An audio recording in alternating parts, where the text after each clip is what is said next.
चलिए जानते हैं आज की देश और दुनिया की काम की और महत्वपूर्ण खबरों को। सरकार की अपील 23 मार्च को सुबह 11 और शाम 7 बजे बजेगा सायरन, लोगों को करना होगा यह काम। कोरोना के बढ़ते केस के बीच जारी हुई गाइडलाइन, जाने सभी राज्यों की शर्तें।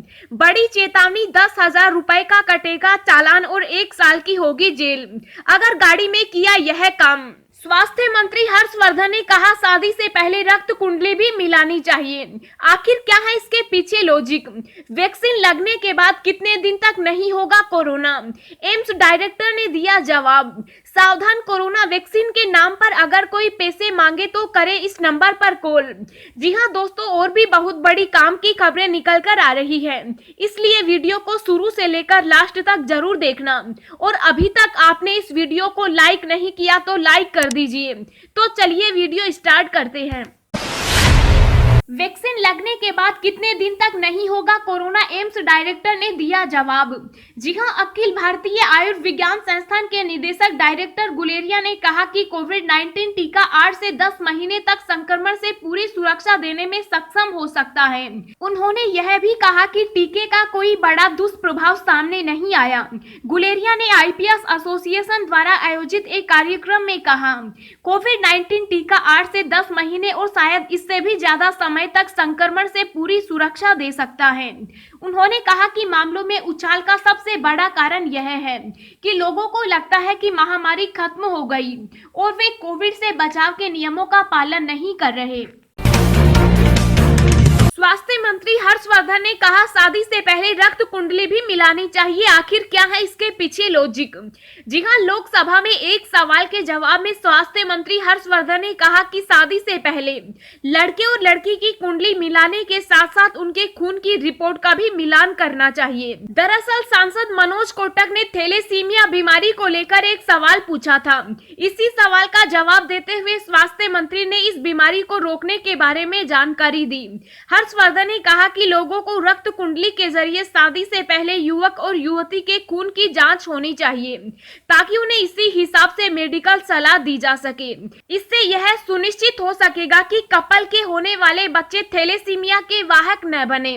यह समाज के लिए और इस बीमारी को खत्म करने के लिए सबसे बड़ा योगदान होगा। मेडिकल एक्सपर्ट भी इस बात को मानते हैं कि शादी से पहले थैलेसीमिया टेस्ट होनी चाहिए। एक अनुमान के मुताबिक हर साल भारत में थैलेसीमिया से ग्रसित 10,000 बच्चों का जन्म होता है।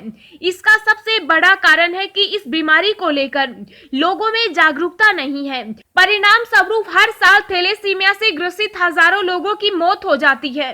ग्रामीण इलाकों में ऐसा सबसे ज्यादा देखने को मिलता है। बड़ी चेतावनी, 10,000 रुपए का कटेगा चालान और 1 साल की होगी जेल अगर गाड़ी में किया यह काम। जी हां, यातायात नियमों का पालन नहीं करने वालों के लिए बहुत बड़ी खबर है। वाहन चलाते समय यातायात नियमों का पालन नहीं करना आपको बहुत भारी पड़ सकता है। आपको 1 साल की जेल हो सकती है और इसके साथ 10,000 रुपए का भारी जुर्माना भी देना पड़ सकता है। इस संबंध में सड़क परिवहन और राजमार्ग मंत्रालय ने चेतावनी जारी करते हुए ऐसा न करने की सलाह जारी की। सड़क परिवहन और राजमार्ग मंत्रालय ने जानकारी देते हुए कहा कि सार्वजनिक स्थान पर रेसिंग और तेज वाहन चलाते हुए पकड़े जाने पर पहले अपराध पर 5,000 रुपए का चालान और 3 महीने की जेल की सजा हो सकती है और आगे भी फिर इस नियम का उल्लंघन करते हुए पकड़े जाने पर 10,000 रुपए और 1 साल की जेल आपको हो सकती है। परिवहन मंत्रालय ने जानकारी देते हुए कहा कि स्पीड रोमांचित करती है लेकिन मार देती है। नई ट्रैफिक रूल्स के अंतर्गत वाहन चालक को अपने सभी दस्तावेजों को मोबाइल पर स्टोर करना होगा। इससे उन्हें कोई भी दस्तावेज भौतिक तौर पर अपने साथ नहीं रखने होंगे। यदि ट्रैफिक पुलिस ड्राइविंग लाइसेंस या फिर अन्य दस्तावेज मांगती है तो वाहन चालक सॉफ्ट कॉपी दिखा सकता है। सावधान, कोरोना वैक्सीन के नाम पर अगर कोई पैसे मांगे तो करे इस नंबर पर कॉल। जी हां, कोरोना टीकाकरण रजिस्ट्रेशन के नाम पर झांसा देकर ऑनलाइन ठगी करने वालों से बचने के लिए राज्य साइबर पुलिस ने एडवाइजरी जारी की। इसमें लोगों से कहा गया कि कोरोना टीकाकरण के नाम पर अगर कोई आपसे रुपए मांगे तो साइबर पुलिस के टोल फ्री नंबर 155260 पर कॉल करके सूचना दें और अनजान नंबरों से आने वाले किसी भी वेबसाइट को जानकारी न दें। बड़े टारगेट पूरा करने की दिशा में बढ़ रहा भारत 2025 तक देश से खत्म कर देंगे टीबी, स्वास्थ्य मंत्री हर्षवर्धन। जी हां, केंद्रीय स्वास्थ्य मंत्री हर्षवर्धन ने टीबी को पूरी तरह खत्म करने के लिए सरकार की राजनीतिक प्रतिबद्धता की पुष्टि की और कहा कि उन्होंने 2025 तक देश में इस बीमारी के खत्म करने को उच्च प्राथमिकता दी है। स्वास्थ्य मंत्री ने वीडियो कॉन्फ्रेंसिंग के जरिए टीबी समिट को संबोधित करते हुए हमारे प्रधानमंत्री नरेंद्र मोदी के मार्गदर्शन में हमने 2025 तक सतत विकास लक्ष्यों के तहत 5 साल में इस बीमारी को जड़ से खत्म करने का अभियान शुरू किया। उन्होंने यह भी कहा कि केंद्र सरकार तेजी से कुछ परीक्षणों के माध्यम से मुफ्त इलाज के तरीके ढूंढ रही है ताकि देश का हर नागरिक इस बीमारी का इलाज करा सके।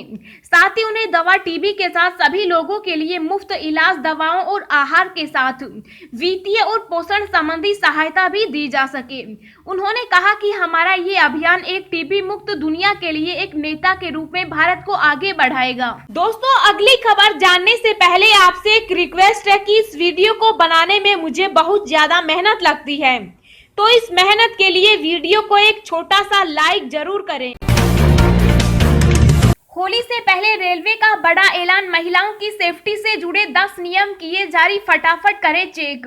जी हां, भारतीय रेलवे से रोजाना करीब 46 लाख महिलाएं सफर करती हैं। बीते कुछ दिनों में रेलगाड़ियों और रेलवे परिसरों में महिलाओं के खिलाफ अपराध की घटनाएं चिंता का प्रमुख विषय रही। इसलिए महिला यात्रियों की सुरक्षा और रेलवे में महिलाओं के खिलाफ अत्याचारों को कम करने के लिए भारतीय रेलवे ने कई अहम कदम उठाए हैं।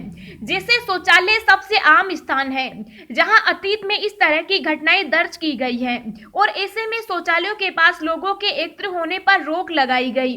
अपराध के मामले में संवेदनशील रेलवे स्टेशनों में सभी क्षेत्रों, घूमने फिरने के स्थान, पार्किंग, फुट ओवर ब्रिज, संपर्क सड़कों, प्लेटफॉर्म के किनारे रेलवे की सफाई करने वाली लाइनों इत्यादि के आसपास लाइट की उचित व्यवस्था सुनिश्चित की जाएगी।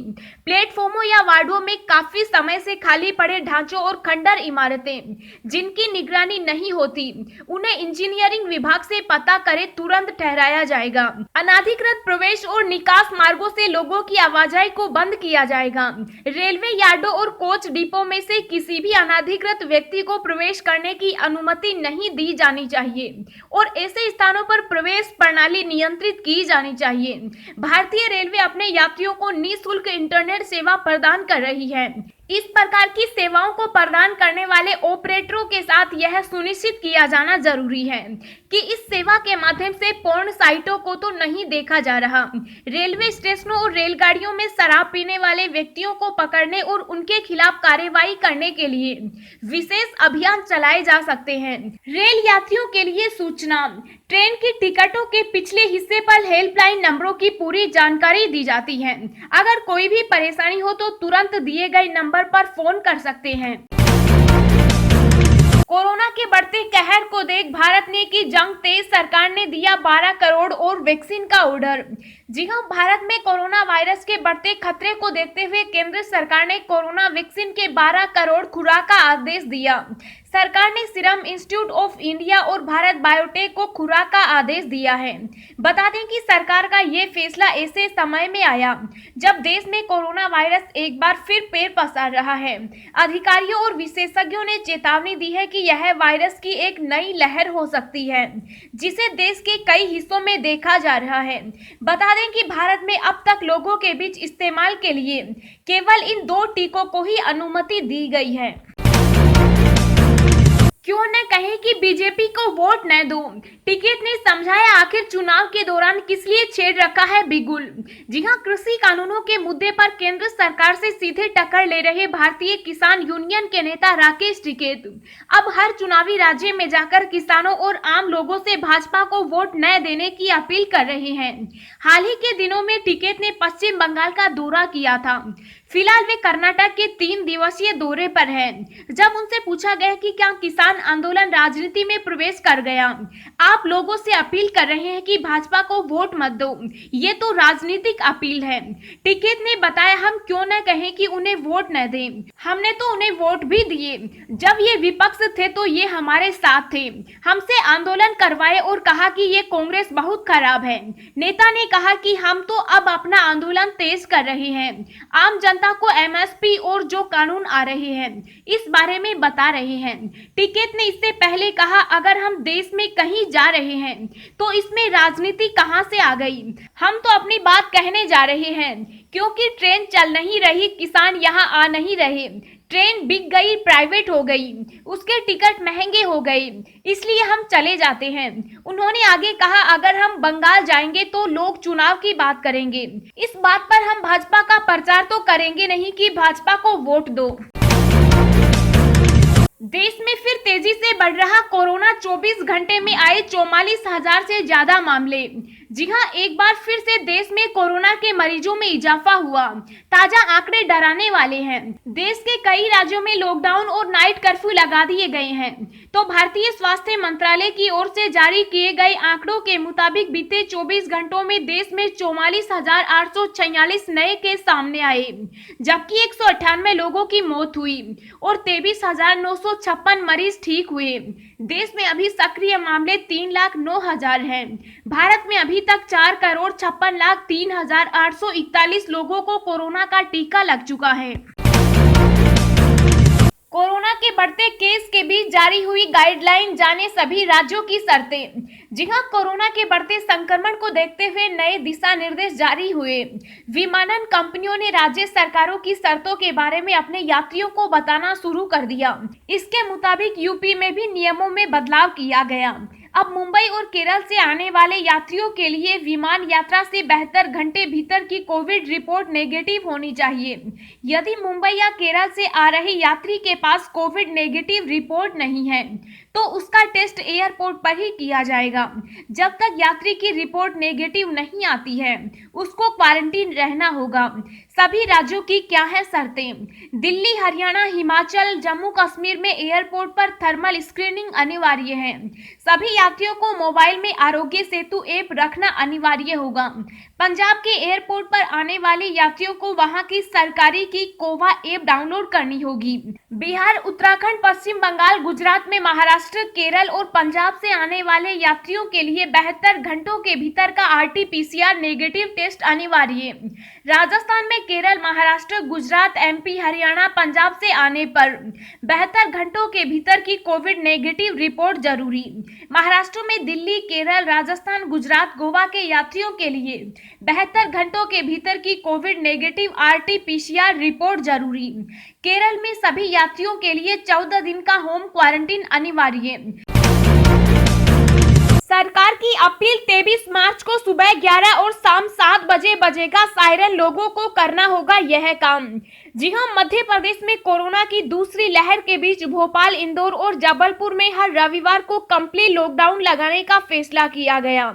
इसी बीच सीएम शिवराज ने लोगों से खास अपील की है। उन्होंने कहा कि हम 23 मार्च को संकल्प अभियान शुरू करेंगे। इन दिन सुबह 11 बजे और शाम 6 बजे सायरन बजेगा। उन्होंने लोगों से अपील करते हुए कहा कि सायरन बजते ही जो भी जहां खड़ा होगा वहां रुकेगा और मास्क लगाने का संकल्प लेगा।